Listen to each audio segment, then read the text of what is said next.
Drew, it's good to have you here, and we're ending the week on a pretty positive note. Yeah, look, I think we're looking through a lot of the conflict, a lot of the messiness in Washington around the Fed and rates, and we're starting to think about fundamentals again. Now, look, we expect earnings to be good. We think this year is going to be a strong earnings year in general, really supported by the secular trends in the economy. There's a little bit of weakness and concern on the cyclical side, but again, markets are starting to look out the other side. Can we talk about NVIDIA? And I have a note here that says you like NVIDIA. You like Micron. I mean, there's a bunch of different things in here, from Teradyne to Rockwell to Eaton to CrowdStrike, Palantir, Lilly, and Boston Scientific. But NVIDIA popping 5% today tells you what? The semiconductor story is real. It's real in memory. It's real in more advanced chips. The AI build out, honestly, the choke point, the supply choke point is chips. And we think markets are going to keep rotating to those supply constrained areas. Semis is a really easy place to go. Margins are expanding. Sales are growing faster than assets. And that's true of a lot of the AI infrastructure build out as well. Can we still think about semis in the traditional way as a leading indicator for the broader markets in the economy? That's not how we're thinking about it. It's not a cyclical story to us. It's a growth story. I think you have to disentangle those two narratives.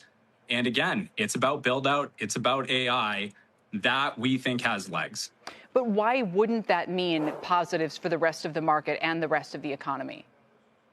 So it's because their buyers aren't really rate and cyclical sensitive. So their buyers are the hyperscalers that have a bunch of cash, that have really clean balance sheets, that can really eat those cost pass-throughs.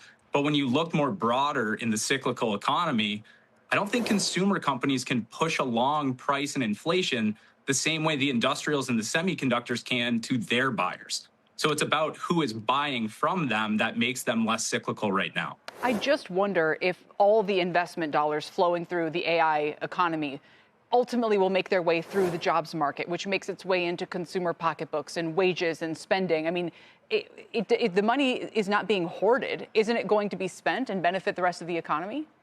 Well, it's showing up in earnings to start. So the transition mechanism isn't one for one.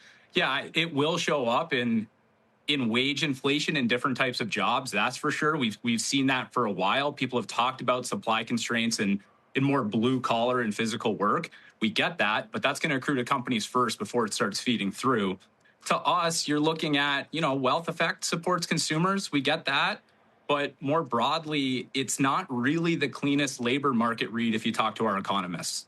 Understood. I want to ask you about a weaker spot of the market right now. You do like Palantir, but I was actually going to put it in the defense context, where those defense names are down like 9 sessions in a row. And yes, they have a lot of pressure from the government to ramp up their output, and that's never a great spot to be in. But what's the impact, do you think, for kind of equity holders?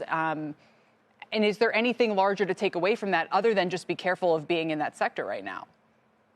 Cap goods priced in a lot of expected growth, and the defense names fall in there. And look, they can't really push price because their supplier, or sorry, not their supplier, their buyer actually has a lot of power in this instance. So if their input costs go up, again, they're not passing them through. So when we think about the industrials opportunity, we're looking for companies that can pass through cost and really hold up margins. And again, I've said this, grow sales faster than assets. I want profit expansion. I want efficiency. I'm not sure we really get that in the defense story, even though the headlines would make you think people should rush to that space.